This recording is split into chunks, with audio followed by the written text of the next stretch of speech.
how to set up a broadcast list on your WhatsApp and how you can simply use it without facing any issue.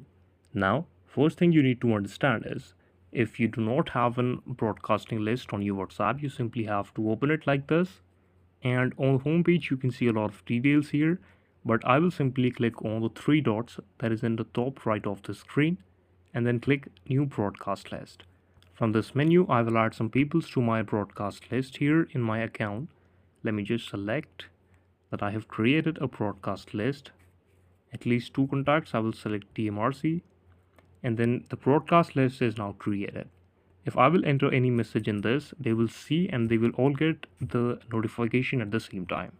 Now, how I can simply modify it, or if I want to use it, you can simply click on this. Here you can see the recipient. You can edit recipient from this menu. You can remove someone or add someone. You can delete the list from the clicking on the bottom of the list, and whenever you will type something in this, they will get notification at the same time at the same platform. This is the video. Thank you so much for watching it.